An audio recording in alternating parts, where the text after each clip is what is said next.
YouTube. What's good, guys? It's your boy TD, and I'm back again with another video from Fantasy Good Sports, guys. And today's video is going to be on 5 running backs that you should be careful drafting, guys. Yes, guys, be careful. And then listen, this is what I'm saying. You can draft anybody at the right ADP. But if you draft these guys and you expect them to be a boom guy or breakout, then I think you should be a little careful when you drafting these guys. So make sure you hit the like button and subscribe to this channel. This is cutting edge content. So, guys, the first running back that I think you should be careful when drafting is Breece Hall. Yes, guys, Breece Hall. And the reason why you should be careful, guys, is because of knee injuries. Guys, have y'all saw what happened with J.K. Dobbins? Like other running backs that hurt their knee, it takes them 2 to 3 years. Everybody's not Adrian Peterson, right? Everybody's not Adrian Peterson. Adrian Peterson came off 1 year and then had the best year of his career.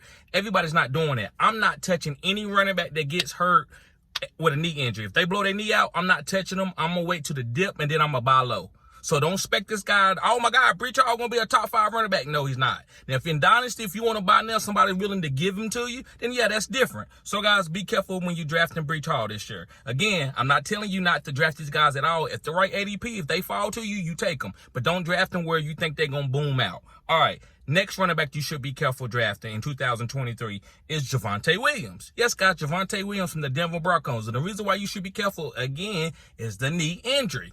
Guys, they said this knee injury was bad. That's why they went and got Samaje Perine. I think Samaje Perine is going to be a breakout guy. That's why I'm drafting Samaje Perine everywhere. I'm not touching Javonte Williams in redraft. Now, will I buy low on him in a Dynasty League? Yeah, somebody willing to give him to me for a 3rd round pick or something like that? Yeah, or a player that's fading out like a James Conner, and I don't really need James Conner? Yeah, but I'm not drafting no Javonte Williams. Talking about, oh, look at my team. I got Javonte Williams. Okay, good job. If that's what you think, that's just me. Listen, guys, I could be wrong. These guys could shock the world and end up being a breakout and being a top running back. Adrian Peterson did it. I'm not taking that opportunity with these guys. All right, guys, moving on to my number 3 running back. And this guy's Joe Mixon. Yes, guys, Joe Mixon from the Cincinnati Bengals. And listen, Joe Mixon hasn't had a knee injury. But Joe Mixon, guys, is going through a lot of trouble off the field, right? And he may be okay. He may not get suspended. But either way, guys, Samaje Perine outplayed him. And I think that turned the Bengals off. If Samaje wouldn't have outplayed him, then they would have been on Joe. So I think by Joe Mixon getting outplayed by Samaje, they kind of ready to push him out the door. This is the last year that they're going to have him. They just don't know what Chase Brown going to be. That's why I'm drafting Chase Brown in a bunch of drafts as a great handcuff, because I don't think they think Joe Mixon is as good as he was 2 or 3 years ago. And I believe so too. Samaje Perine clearly outplayed him. And I'm like, dang, Joe, you good, but I don't know if I'm taking you at the ADP where everybody else wants to take you. Also, this team is shifting. It's shifting to a heavy pass team. Joe Mixon, Jamar Chase, and T. Higgins. So, moving on, guys. My next guy, my 4th guy, and listen, guys, if you watch the whole video, I got 3 bonus guys for you that you should be careful drafting as an RB. All right, guys, my next guy is Isaiah Pacheco. Yes, guys, Isaiah Pacheco. Now, listen, his draft capital, what is he? 5th round, undrafted? I don't know, guys. Hit me up in the comment section. Let me know what you think about Isaiah Pacheco, where he was drafted at last year. I'm not taking him. The reason why, guys, I think Deneric Prince is going to outplay Isaiah Pacheco.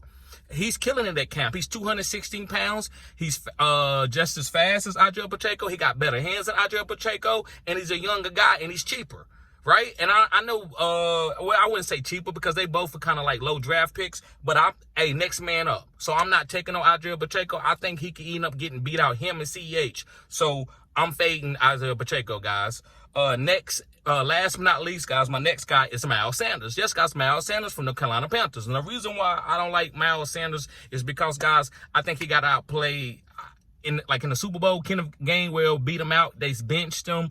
He fumbled. I think he's a solid guy at the right ADP. I'm taking him. But for us, him being a top 5 RB, I don't believe so. Now, if I'm wrong, guys, hit me up in the comments and say, TD, you was wrong. And I say, yes, you're right, man. I was wrong on him. But right now, I'm not taking on Miles Sanders. The guy that I want is Chuba Hubbard. I want Chuba Hubbard. I think Chuba's going to beat him out. So I said what I said. All right, guys, here's my 3 bonus guys. My first bonus guy is Travis Etienne. Travis Etienne is very explosive, but he's not a bell cow. He can't take 20 carries. That's why they got Tanks Bigsby and also Dearness Johnson. I think one of these guys is going to be getting the bulk of the carries, and they're going to be getting Travis Etienne out in space. So if you want to take Travis Etienne as a explosive guy, I think he'd be good for you. But if you want to take him as like, oh, he's going to be a top 5 boom guy, I think you could be disappointed. My next guy is Brian Robinson. Yes, guys, Brian Robinson from the Washington Commanders. I like Antonio Gibson. I've been on Antonio Gibson since he came in the league. I don't believe that Brian Robinson is going to be dynamic like Antonio Gibson. I think Brian Robinson is just going to be a cloud of dust guy. Now, listen, he's good at it. He can take 20 carries.